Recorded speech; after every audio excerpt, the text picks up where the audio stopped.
আমাদের বুঝতে হবে এখানে কোনো রাজনৈতিক দল সমস্যার রুট কজ নয়, বরং রুট কজ হলো সিস্টেম বা আদর্শ, যার উপর ভর করে গণতন্ত্রের প্রেতাত্মারা জুলুমের ইতিহাস রচনা করে। গণতন্ত্রের প্রভুদের হাতে তৈরি এই সিস্টেমের উপর ভর করেই আমাদেরকে দাস বানিয়ে রাখা হয়। এই সিস্টেমকে ব্যবহার করে আমাদের ব্যক্তি স্বাধীনতা, বাক স্বাধীনতার কবর দেওয়া হয়। যদি এই সিস্টেমের এই আদর্শের পরিবর্তন করা না হয়, তাহলে হাজারো হাসিনা পালিয়ে যাবে। পরিবর্তে হাজারো হাসিনা জুলুমের ছড়ি হাতে ক্ষমতার মসনদে বসে যাবে। দলের পরিবর্তন হবে, তবে পুরনো জুলুমের আদর্শের উপরেই আরেকটি দল আসবে। আয়নাঘরের নাম মুছে যাবে, কিন্তু আয়নাঘরের কালচার অন্য নামে আবির্ভূত হবে। এই সিস্টেমের উপর দাঁড়িয়েই পরবর্তী দল জুলুমের ইতিহাসে নতুন মাত্রা যোগ করবে।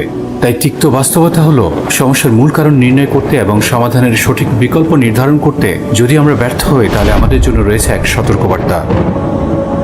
জেনে রাখুন, জুলুমের এই সিস্টেম যদি অপরিবর্তিত থাকে, তাহলে অপরাধীদের হাতেই বাংলার দ্বিতীয় প্রজন্মের স্বাধীনতা গচ্ছিত হয়ে যাবে।